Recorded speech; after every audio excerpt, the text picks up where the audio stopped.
YouTube, Longest Post 1975.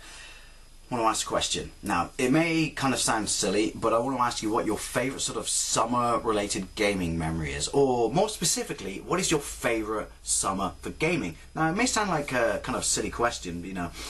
It's kind of in the same, you know, vein, but the other side of the coin to the question I asked at Christmas, which is, what's your favourite sort of Christmas-related gaming memory? But the reason I ask this is, summer has an important place in my heart for gaming, and I think as adults we forget this because as adults we have jobs, you know, we have bills to pay, so summer does not mean the same thing it did to us as we were when we were kids. You know, if we're lucky we get 1 week off, maybe 2 weeks off.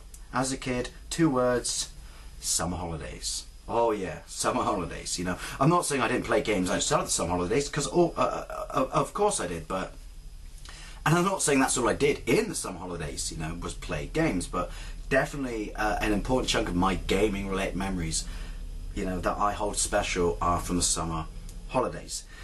Now, I also want to make an observation, which is, I think as adults we don't hold summer for gaming necessarily in the same way we did as kids, and not just because we were kids, but because gaming these days is kind of geared up for, you know, maximization of profit. So it's winter, isn't it? You know, the build up to Christmas, all the big guns, all the games you really want, you look forward to, you're anticipating playing, come out in the run up to Christmas. So kind of think there is that sort of thing in the back of your head that gaming is kind of winter related when you're an adult.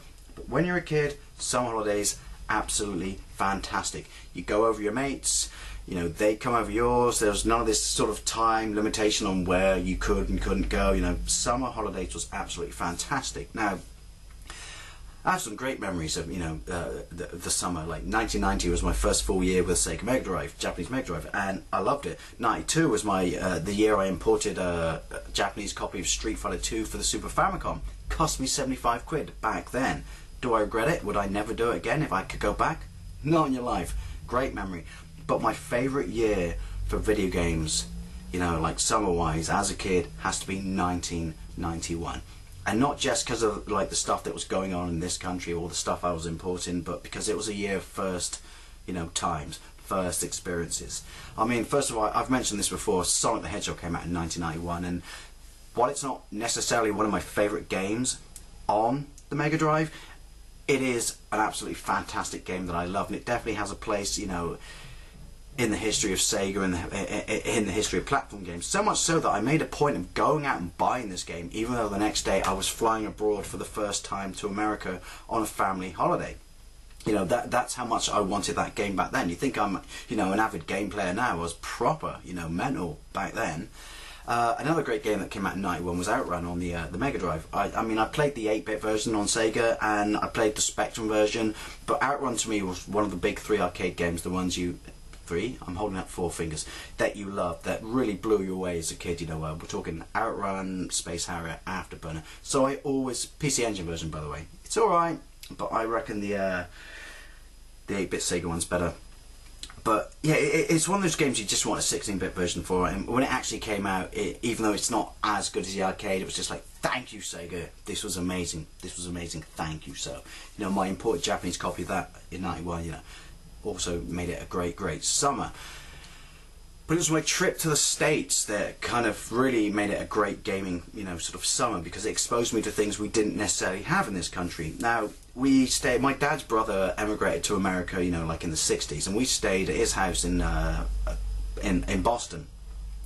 And it was awesome because it was just him and his wife, and his kids are all grown up and they left home, and his basement had been renovated into, like, you know, like a bedroom. There were beds and cots and stuff like that, and he still had his daughter's NES knocking around connected to a TV, and that was the first time I played a NES. I knew of them, and we did have them in the UK, you know, they weren't as big as they were in North America, but yeah, that's the first time I played it. And he had one game, it was this dodgy shite baseball game. It was absolutely bollocks, and we played it, you know, and it was just like, oh, it's rubbish. And he just looked at us and just went, well, why don't you go and rent some games?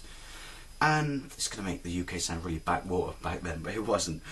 And we were like, what do you mean rent games? You can't rent games, that's stupid. And he held, I'd never forgotten this, he held up his rental card and he said, here's my card, give it to your parents, they can take my Al Camino and drive, you know, like down the road, half a mile, and you can rent some games. And In the UK at the same time, you could not rent video games. I think the first game I ever rented in the United Kingdom was a game on the SNES. You could rent Mega Drive games, but you certainly not then equivalently, if that makes sense. So, and this place we went to, there were no 16-bit games, but I just remember being blown away and walking into this video store and you're like, videos, games. There was a game shelf. I was just like, you can rent video games. Oh my god, the future is now. That was just such a good memory. It's just like, wow, this is amazing. So we rented a ton of NES games. We came back and me and my brothers caned the crap out of them and stayed in the basement all night. Like, fantastic, utterly fantastic. Although I have to say, we never should have rented The Untouchables by Ocean because it was bollocks. And another great memory of mine for that was, even though the games I bought, and I've talked about this before, part of me trying to finish this collection over here was I did actually have some Genesis games. I had Atomic Robo Kid, Fantasia, and Hellfire. Now, Atomic Robo Kid never got a PAL release, but obviously I was buying Japanese games, so I could have got that back then.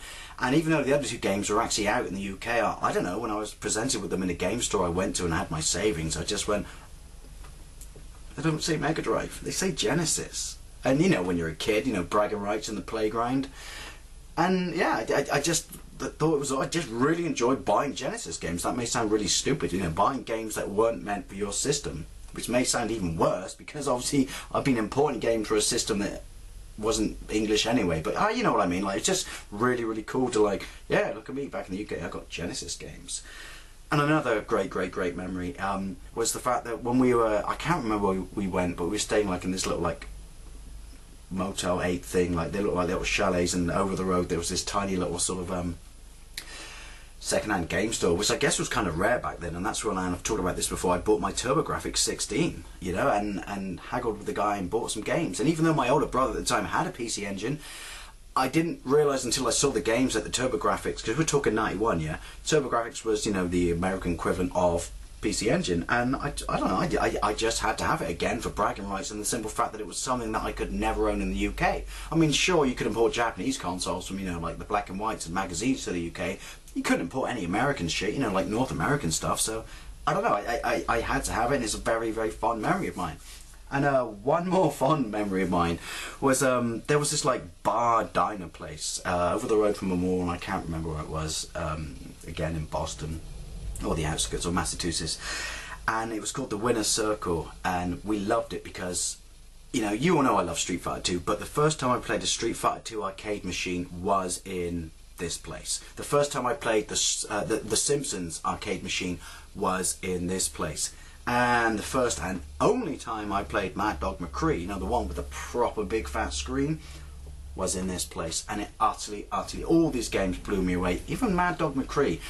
Irony is, I own it on the Wii now, and it's terrible. But hey, you know, I was 15, 14 back then. But yeah, it was just, I don't know, just a really, really good summer for gaming. And of all my sort of summers as a kid, it's the one I remember, you know, sort of the warmest, you know, like just the most sort of affectionately, if that makes sense. So yeah, gaming related summer memories, or your favourite summer for gaming, you know.